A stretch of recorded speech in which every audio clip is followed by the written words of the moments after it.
My name's Patrick. I'm 31 and I work maintenance for a power company out of Beckley, West Virginia. I'm not a park ranger or an outdoorsman by choice. I just spend a lot of time out there because of the job. When the company's lines cut across rough mountain terrain, somebody's got to walk them. Mark down storm damage, clear brush, and note fallen poles. That somebody is usually me. Last October, I decided to use my 2 days off to hike part of the Cranberry Wilderness. It's one of those places where even the air feels old. Damp spruce forests, narrow trails swallowed by moss, and that constant smell of wet leaves and iron. I figured a quiet solo hike might clear my head. I packed light, just a small tent, some food, and a map. The first few miles were calm. I didn't pass a single person, not even a hunter. I stopped near a stream to set up camp before dark. The woods were silent, except for the slow drip of water and the occasional snap of a branch somewhere far away. After I ate and the fire burned low, the woods seemed to thicken around me. I kept glancing toward the dark where the trees started to merge, expecting to see deer eyes shine, maybe a raccoon. Around 10, I heard the crunch of leaves somewhere past the stream. Slow, steady steps. I called out, "Evening," thinking it might be a late hiker or someone checking traps. The sound stopped. No voice answered. For a while I sat listening, waiting for another sound, but nothing came. Eventually I zipped up my tent and lay down. Sometime later, I'm guessing after midnight, I woke up to a dragging sound. It wasn't close at first, but it carried. A long, uneven scrape through wet ground, followed by a pause, then another drag, over and over. I held my breath and listened. It moved parallel to the stream, maybe 30 yards away. I thought it might be a bear or someone moving gear, but the rhythm didn't sound right for footsteps. It was too controlled, too deliberate. I waited until dawn before unzipping the tent. The air was cold enough to sting. When I walked down to the stream, I found 2 long grooves cut through the mud. They curved downhill and disappeared under a tangle of roots. Maybe runoff, I told myself. Maybe a log had shifted in the night. I didn't really believe it, but I wanted to. A few miles into my hike that morning, I ran into another man. He came out of the trees suddenly, like he'd been waiting for me to appear. Mid-50s maybe, tall, wearing an oversized green jacket and old work boots. A plastic grocery bag was tied to his belt with twine, swinging lightly as he walked. His face was hard, not angry exactly, but serious and closed off, like my being there bothered him. "You're the one camped by the stream," he said. I nodded, unsure how to respond. "Yeah, did you come through that way?" He shook his head. "Not through, just nearby." He didn't explain what that meant.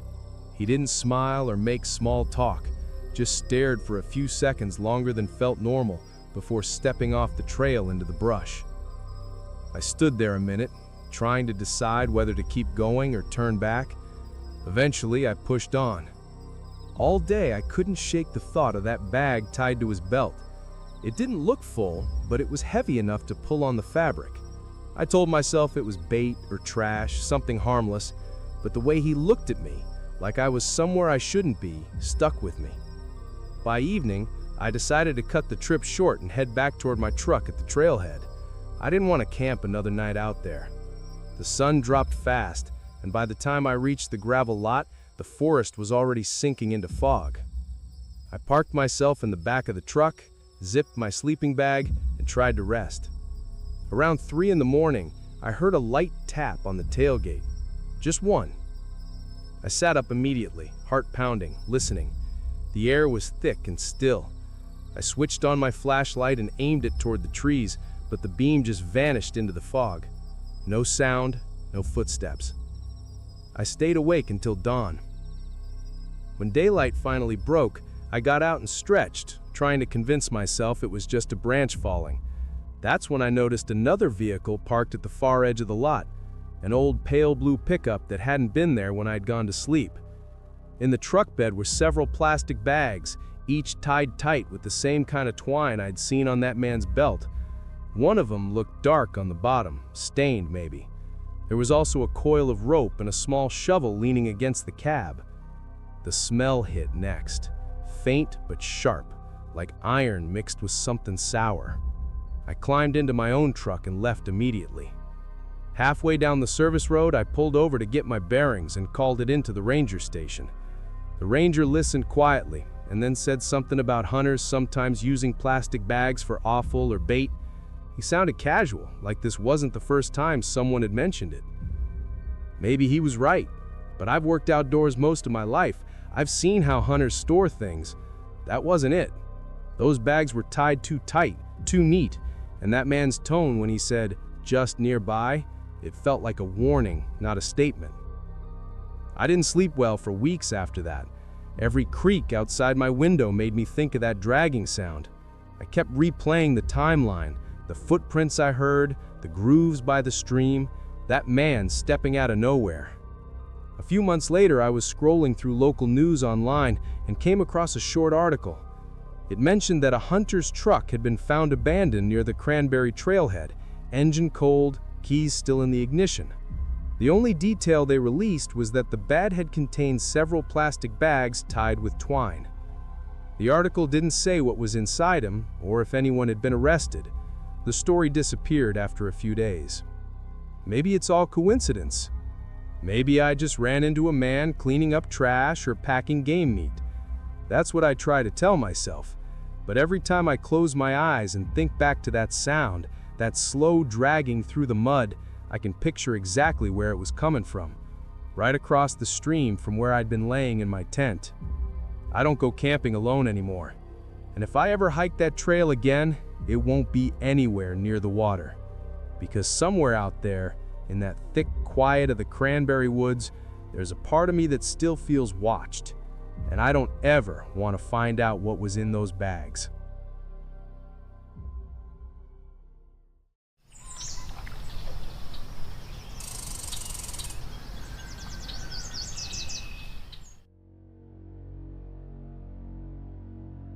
My name's Caleb. I'm 39 now, but this happened years ago when I was 26. I grew up outside Wise, Virginia, in a coal town that's been half abandoned since the mine shut down.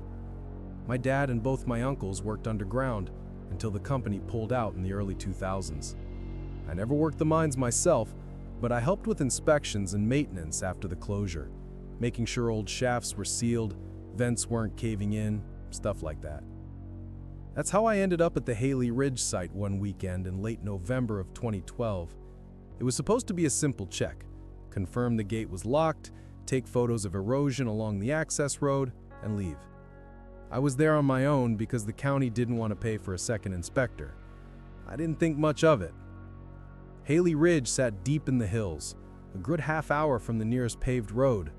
The last stretch of trail wound through thick pine forest before opening into a rocky clearing where the old mine entrance sat. The main shaft had been sealed with heavy steel bars years ago, but erosion had exposed a side ventilation shaft about 3 feet wide and descending at an angle. That's what I was there to photograph, the collapse around that vent. I parked my truck, logged my GPS coordinates, and walked toward the site. The air was colder than I expected, with a faint metallic smell, like rust and rain mixed together. When I got close, I noticed someone had pulled away part of the chain link fence around the vent. Freshly bent wire, maybe a week old. There were boot prints in the mud too. Not mine. Too big, and the tread was sharp. I remember standing there thinking about how deep the shaft probably went and how easy it would be to slip inside. Then I heard it. A faint crackle, like static, the sound an old radio makes when it's trying to find a signal. I froze. It was coming from somewhere below, down the vent. At first I thought I was hearing things, maybe wind through the metal or dripping water, but then through the static came a few seconds of what sounded like a man's voice. Just a low murmur, impossible to make out words, but definitely a voice. I crouched by the opening listening. The sound stopped. I told myself it had to be interference from somewhere, maybe a CB signal bouncing off the rock, but this place was miles from any active road. Still, I wanted proof for the report, so I pulled out my flashlight, clipped on a small rope line, and lowered myself a few feet inside the vent to take photos. The shaft sloped down at about 45 degrees. The walls were damp and streaked with orange mineral stains. About 10 feet down, the air turned colder and heavier, like there wasn't much circulation. Then, the radio sound came back. Louder this time. A quick burst of static, then faint voices, two maybe, overlapping each other like someone testing a channel. You there?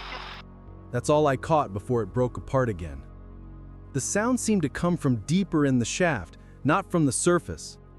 I climbed back out fast. My rope line scraped against the rock, and for a second, I thought I heard something shift down below, like a piece of metal dragging across stone. When I got out, I stood there, catching my breath. The sound had stopped completely. I took a few pictures, wrote down the condition of the fence, and started heading back to the truck. But halfway there, I noticed something in the dirt near the access road. Tire tracks. Fresh. Small tread, maybe from a compact pickup or SUV. They led right up to the gate and back again.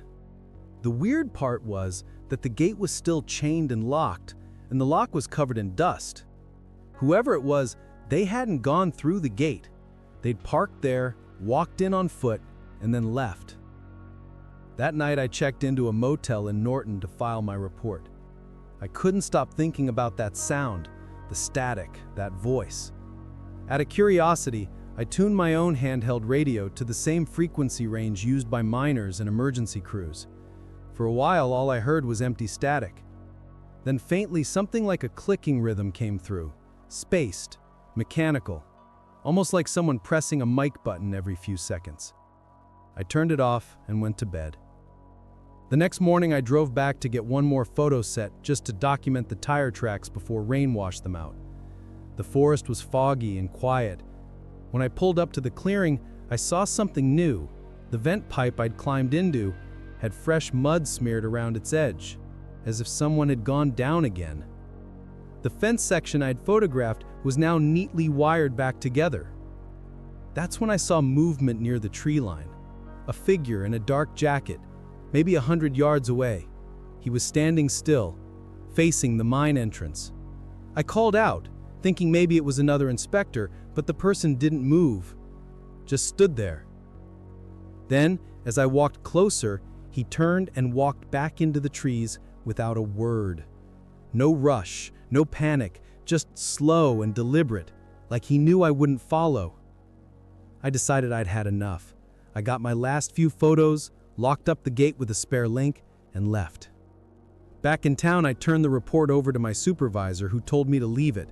Said kids sometimes broke in to explore, and the radio noise was probably just feedback from old mining equipment underground. That explanation didn't sit right. The mine had been shut down for 12 years. There shouldn't have been anything still powering down there. 2 nights later, curiosity got the better of me. I went back. Stupid, I know. I parked near the gate around dusk and carried a stronger radio and flashlight.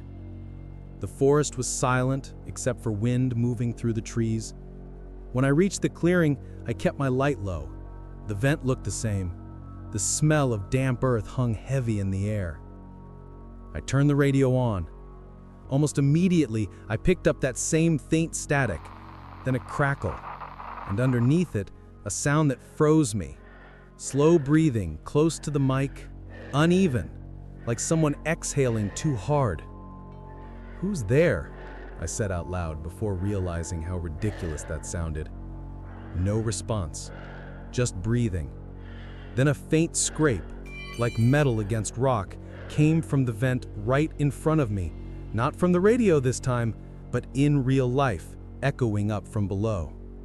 It stopped after maybe 3 seconds. That was enough.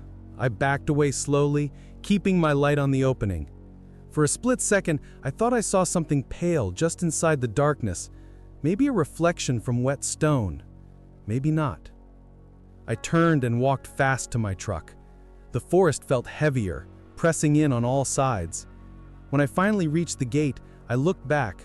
The clearing was empty, silent again. On the drive home, I kept the radio on, listening. Nothing but static, I didn't go back to Haley Ridge after that. A month later, another inspector went in my place. When he filed his report, he mentioned that the vent had collapsed entirely. No sign of recent disturbance. He didn't mention hearing anything. But here's the part that still gets me.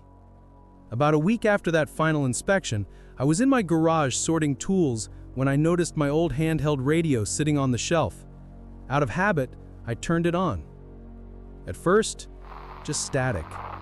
Then, faintly, a click.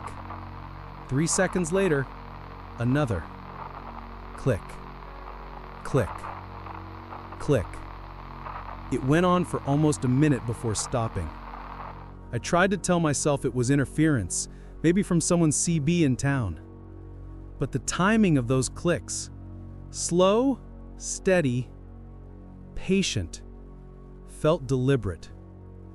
I don't know who was down in that mine or if anyone really was, but the sound I heard wasn't wind and it wasn't a machine. It was too aware. Sometimes, late at night when I can't sleep, I'll turn that same radio on again. Most nights it's silent, but every so often I swear I catch a burst of static that feels a little too close, like it's waiting for me to say something back. That's when I shut it off, because if something really is down there, if someone's been using those tunnels for reasons nobody talks about, I'd rather not let them know I'm still listening.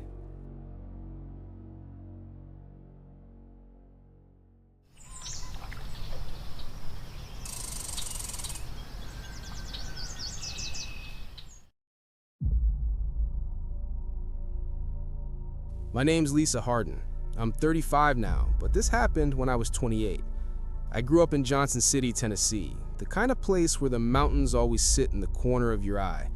My dad used to take me hiking in the Smokies every fall, and when I got older, I'd go on my own whenever I needed space to think. In the summer of 2018, a friend from work offered me a week at her family's old hunting cabin outside Elkmont, deep in the Tennessee side of the Great Smoky Mountains National Park. She said it hadn't been used in years and needed airing out. I figured a few quiet days with no phone signal sounded perfect. The cabin sat half a mile off a gravel forestry road, surrounded by dense poplar and hemlock. It had one bedroom, a screened porch, and a small wood stove. Behind it, an overgrown path led downhill toward an old stream crossing. She told me it used to connect to another cabin that had burned decades ago. The first 2 days were calm. I spent them cleaning, reading on the porch, and walking the creek for photos. At night, I'd fall asleep to the sound of rain dripping off the roof. On the third afternoon, I was stacking firewood when a pickup truck passed slowly on the gravel road. The driver, an older man with gray stubble and a tan cap, lifted 2 fingers off the wheel in greeting. I waved back. Nothing strange about it. But when I saw the same truck pass again half an hour later, this time going the other direction, I noticed it didn't have a plate on the front bumper. That night, I woke around 1 a.m. to the sound of something moving behind the cabin. It wasn't an animal scurrying, too heavy for that. It was a single, slow crunch, then a pause, then another. I turned off my lantern and listened. The steps seemed to follow the path behind the cabin, moving away toward the woods. Eventually, the sound faded. I tried convincing myself it was a deer, but deer don't walk like they're trying not to be heard. In the morning, I checked outside. The soil was soft from rain and I could see prints, boots, maybe size 11, leading down the narrow path. They weren't mine. I almost packed up then, but I told myself it was probably a hiker who'd gotten turned around. The trail wasn't marked. Maybe he'd seen the smoke from my stove. That afternoon, I drove into town for supplies. On the way back, I passed that same pickup again, parked at the mouth of an old logging spur about 2 miles from the cabin. The driver wasn't in it. When I got back, I locked the cabin door for the first time. At sunset, fog rolled up from the creek, filling the holler like smoke. I sat on the porch with a lantern and tried to read, but every few minutes I thought I heard faint movement down by the trees, branches shifting, something brushing leaves. When full dark came, I went inside and bolted the door. Around midnight, I woke to a metallic clink, something tapping against the porch railing. I held my breath. The sound came again, lighter this time, like someone brushing metal against the wood. I turned off the lamp and crouched by the window. There was just enough moonlight to see the outline of a man standing near the porch steps. He wasn't moving, just standing there. I couldn't make out details, only the faint shape of a cap. After maybe 30 seconds, he stepped backward into the trees. I didn't sleep at all after that. At dawn, I checked the porch. The doorknob was damp, smudged with dirt, like someone had tried it. On the railing were 3 small scratches in the paint, evenly spaced, as if made by a knife tip. I drove to the nearest ranger station, about 40 minutes away, and told them someone might be creeping around the old cabins at night. The ranger on duty, a younger guy named Porter, listened carefully. He said they'd had reports of a couple missing hikers the week before, a newlywed pair who'd left their car near that same forestry road and hadn't returned. Rangers and volunteers had already searched most of the main trails, but were starting to check old spurs and hunting paths. He offered to send a deputy to check the property that evening, but I didn't want to wait around in the woods alone until then. I asked if there was a motel closer to town, and he suggested one near Townsend. Still, I needed to grab my things. By the time I got back to the cabin, fog was rising again, thicker than before. The woods were silent in that heavy way that makes your ears ring. As I packed, I noticed something strange outside the back window. The path behind the cabin looked clearer than before, like someone had walked it multiple times. The ferns were bent down and the ground flattened in a narrow line. I locked my car doors, loaded my bags, and was about to pull away when I saw movement at the edge of the trees, just a flicker of pale cloth. I couldn't tell if it was a person or light through the fog. I didn't stop to check. I drove straight back to the ranger station, but when Porter and another ranger went to investigate later that afternoon, they didn't find anyone. They said the ground was too soft from rain to hold prints and no vehicles were parked nearby. I spent that night at the motel and tried to sleep, but my mind kept replaying the shape by the porch, the sound of that slow clinking metal.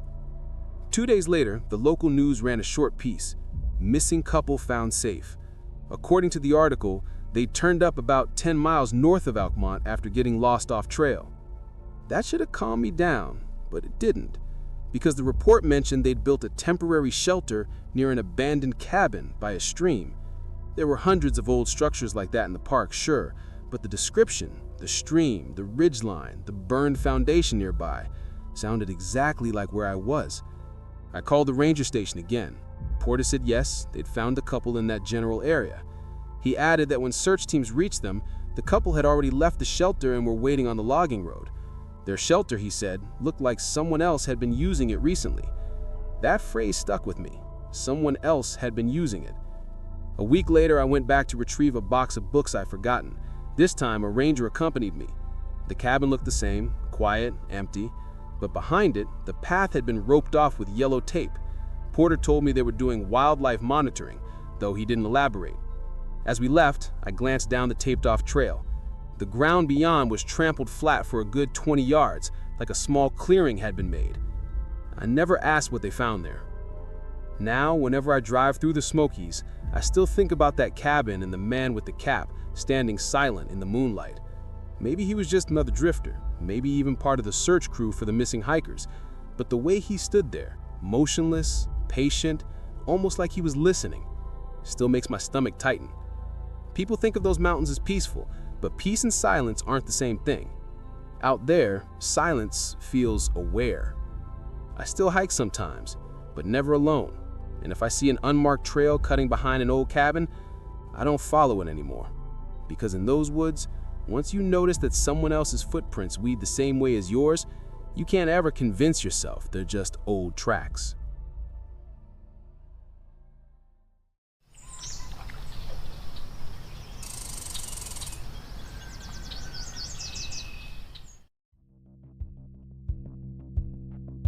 My name's Eric, born and raised in Lexington, Kentucky. I was 24 when this crazy experience happened. Back then, I was one of those people who thought solo road trips were the best way to get perspective. I'd saved a little after college, bought an old Subaru, and decided to drive the Blue Ridge Parkway from start to finish, camping out of the car, hiking every other day, just seeing what was out there. It was early October, that gray, half-empty time of year when the tourists are gone and the leaves are just starting to fall. The air smelled like cold bark and rain, and the mountains seemed almost too quiet. By the fifth night, I'd reached the Rowan Highlands near the border of North Carolina and Tennessee. The light was fading fast, so I pulled into a small gravel lot that served as a trailhead. The place sat between two ridge lines, trees pressing close on three sides and a narrow opening toward the road. A wooden sign listed trail distances, and a single lamppost at the far end flickered weakly. I was the only car there, or at least I thought I was. I ate a granola bar, reclined my seat, and tried to get comfortable under a sleeping bag. Around midnight, I woke to the sound of tires on gravel. Headlights swept across the inside of my car, turning everything white for a second. A white panel van eased into the lot and rolled slowly to the far end before stopping. No windows on the sides, just rust blooming around the wheel wells and a dent in the rear door. It parked sideways, partly blocking the exit that led back to the road. The engine stayed running for almost a full minute, then it shut off. I figured maybe it was a ranger or another traveler looking to crash for the night, but something about the way it had positioned itself made my stomach tighten. I lay still, trying to slow my breathing. The only light came from that weak lamppost and the faint glow from my dashboard clock. After a while, I heard a door open, then the crunch of footsteps on gravel, slow, steady. They circled the van once, then stopped. I could hear faint metal rattling like someone shifting tools. After that, silence. I didn't move. I kept waiting for the sound of another door closing or the van driving away. It never came. Sometime near 3 a.m., the footsteps started again. This time they came closer. The crunch of gravel shifted toward my side of the lot. A flashlight beam brushed across my side mirror, then my window, then my windshield. The light paused on the glass for a few seconds, bright enough to make me squint. I didn't breathe. Then the beam turned away, and the footsteps faded. I stayed awake until dawn. When the first gray light came over the ridge, I looked toward where the van had been. It was still there, but now it was backed into the corner of the lot with the rear doors facing the woods. I couldn't see anyone inside. I started my engine quietly and waited a second. Nothing happened. I put the car in gear and pulled onto the road, trying not to spin the tires on the gravel. My heart didn't slow down until I was halfway down the mountain. About 20 minutes later, I stopped for gas in the small town of Rowan Mountain. I went inside to pay and grab coffee. As I was stirring sugar into the cup, the door opened behind me and a man walked in wearing a faded red jacket. Mid-30s maybe, dark hair, pale eyes. He stood near the counter for a second before speaking. "You were parked up top last night," he said. It wasn't a question. I froze, not sure how to answer. "Yeah, by Carver's Gap?" He smiled just a little. "Quiet place, isn't it?" Something in his tone made me put the cup down without finishing it. I nodded once and walked out. As I pulled onto the highway, I checked my mirror. The man stepped outside the store and watched me go. A few seconds later, a white van pulled out from behind the building and turned onto the same road, 2 cars back. For the next half hour, it stayed behind me, never close enough to tailgate, but never far enough to lose. Every time the road curved, I could see that blank front grille in my mirror. Finally, I spotted a rest area sign and swung in without signaling. The lot was crowded with long-haul trucks, and I parked right between 2 of them. The van slowed as it passed the entrance. Its brake lights flickered once, then it kept going. I sat there for 10 minutes, hands shaking, trying to figure out what had just happened. That night, I decided to spend money on a motel instead of sleeping in the car. The place was small, paint peeling, heater buzzing, but it felt safer than the woods. The next morning, I stopped at a diner for breakfast. A park ranger was sitting at the counter talking with the waitress. He was holding a printed notice that caught my attention. On it was a description: white panel van, no windows, rust along wheel wells. I waited until there was a break in their conversation, then asked what it was about. He said the rangers were looking for a vehicle matching that description. Over the last 2 weeks, several hikers had returned to their campsites along the parkway to find their tents ripped open, food and clothes scattered, and tire tracks nearby. Nobody had been hurt, but one man reported waking in the night to the sound of a door closing and footsteps outside his tent. According to the ranger, all the incidents had happened near pull-offs or trailheads that were easy to access by vehicle. The descriptions of the van all matched. He said they thought whoever was doing it might just be stealing, but they couldn't be sure. I didn't tell him what I had seen. I wasn't even sure I believed it myself. For the rest of the trip, I kept moving. I never camped in another empty lot. Every night, I stayed near other cars or in small campgrounds where I could hear people talking. But even then, I couldn't stop checking my mirrors whenever headlights appeared behind me. A few days later, near Mount Mitchell, I was driving down a foggy stretch when I noticed a set of headlights far back on the road. Same height, same intensity. They stayed there for miles, always 2 curves behind. My knuckles were white on the steering wheel.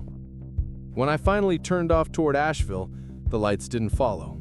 I don't know if it was the same van or just coincidence, but it didn't matter. My nerves were shot. When I got home to Lexington a week later, I tried to look up any follow-up about that van. The local news carried a short piece saying that authorities were investigating vandalized campsites along the parkway and urging people not to camp alone in pull-offs. There was no photo, no arrests.